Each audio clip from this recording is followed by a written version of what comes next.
তরফ থেকে সকলকে স্বাগত জানাচ্ছি। আবার একটা রেসিপি আপনাদের মাঝখানে শেয়ার করতে চলেছি, সেটা হচ্ছে নলেন গুড়ের পায়েস। তাহলে চলুন দেখে নেওয়া যাক আজকের রেসিপি।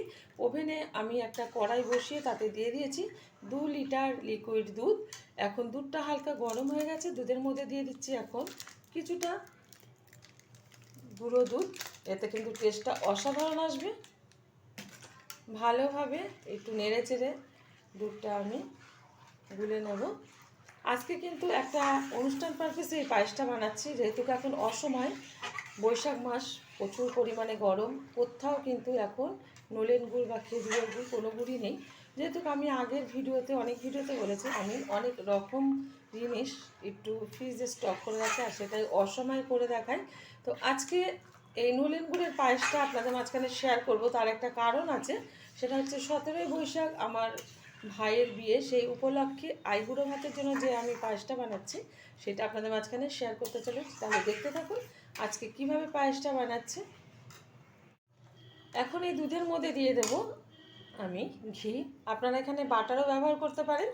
বাটার বা ঘি ব্যবহার করলে কিন্তু অসাধারণ একটা টেস্ট আসে পায়েস থেকে। আর দিয়ে দেব 10 গ্রাম মতো গোবিন্দভোগ চাল। আমি 2 লিটার লিকুইড দুধে 10 গ্রাম গোবিন্দভোগ চাল ব্যবহার করলাম। এবার কিন্তু খুব সুন্দরভাবে ফুটিয়ে নিতে হবে। তার আগে দিয়ে দিচ্ছি খুব সামান্য পরিমাণে একটু লবণ, এতে ব্যালেন্সটা ভালো রাখবে পায়েসে। ভালোভাবে এবার চালটা সিদ্ধ করে নেব আর অনবরত কিন্তু নাড়িয়ে যেতে হবে।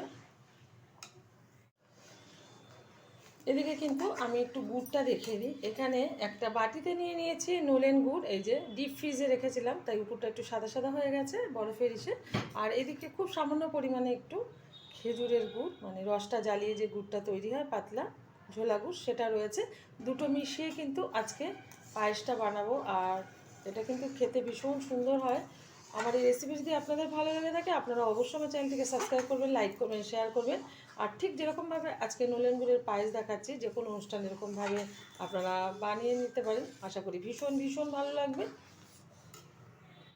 দুধটা কিন্তু অনবরত ফুটে চলেছে। আর এই যে দুধের গায়ে যে শর্টটা পড়েছে, এটা কিন্তু খুন্তি দিয়ে নেড়ে নেড়ে ভেঙে দিতে হবে, নাহলে কিন্তু দুধটা পাতলা হয়ে গেলে তখন কিন্তু পায়েসের স্বাদটা অন্যরকম আসবে। আর এরকমভাবে যদি শর্টটা ভেঙে দেওয়া হয় তাহলে কিন্তু টেস্টটা অসাধারণ আসবে। এখন দিয়ে দিচ্ছি এর মধ্যে কিছুটা গুঁড়ো করে রাখা কাজু। আমি কাজুটা আজকে গুঁড়ো করেই, মানে আধ ভাঙা করেই দিলাম। আমি কিন্তু ম্যাক্সিমাম পায়েসেই একটু পেস্ট করে আর এরকম গোটা গোটাই মানে কাজু দিয়ে থাকি। আজকে আমি একটু ছোট ছোট টুকরো করে দিয়েছি কাজুটা। এখানে কোনো এলাচ বা তেজপাতা কিছুই ব্যবহার করব না, কারণ আজকে যেহেতু আমি নলেন গুড়ের পায়েস বানাবো, যদি এই দুটো দেওয়া হয় তাহলে কিন্তু নলেন গুড়ের যে ফ্লেভারটা সেটা কিন্তু নষ্ট হয়ে যায়।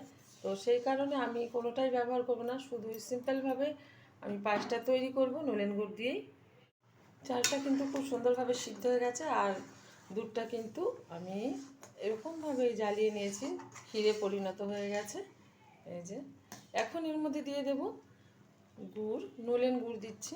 আর মিষ্টিটা যার যার পছন্দ অনুযায়ী ব্যবহার করবেন। তারপরে দিয়ে দিচ্ছি এই যে খেজুরের গুড়, কারণ যদি লাগে পরে দেব নলেন গুড়টা। খেজুরের গুড়টা পুরোটাই ঢেলে দিলাম, অল্প পরিমাণে আছে আর রাখবো না। মিষ্টিটা চেক করে যদি লাগে চেক করার পর দেবো, আর নাহলে এতেই হয়ে যাবে, কারণ এক একজন এক এক রকম কিন্তু মিষ্টি খেয়ে থাকে পায়েসে। তো যে যেরকম খাবে সেইভাবেই এখানে মিষ্টিটা ব্যবহার করতে হবে। তো ভালোভাবে একটু গুড়টা নেড়ে চেড়ে মানে গলিয়ে নিচ্ছি। অসময় কিন্তু জিনিস খেতে ভীষণ ভালো লাগে, আর সেটা যদি স্টক করে রাখা যায় আরও ভালো। মিষ্টিটা কিন্তু একদম ঠিকঠাকভাবে আমি দিয়েছি, আর লাগবে না। এখন নামানোর আগে দিয়ে দেব কিছুটা কিশমিশ। কিশমিশগুলো কিন্তু একটু মাঝখান থেকে খণ্ড করে নিয়েছি আমি একটু বটি দিয়ে। আপনারা গোটা গোটাও দিতে পারেন, আমি দিয়ে দিলাম এরকমভাবে। আর এর থেকে আর বেশি ঘন করব না, কারণ নামানোর আগে কিন্তু এই কিশমিশটা আমি দিয়ে দিয়েছি, কারণ দুধটা কেটে যাওয়ার ভয় আছে আগে থেকে দিলে। তো হয়ে গেছে, এরকমই রাখবো। ঠান্ডা হয়ে গেলে অনেকটাই কিন্তু ঘন হয়ে যাবে। ঢেলে দেবো একটা পাত্রে। দেখা হবে পরের ভিডিওতে নতুন কোনো রেসিপি নিয়ে। ধন্যবাদ।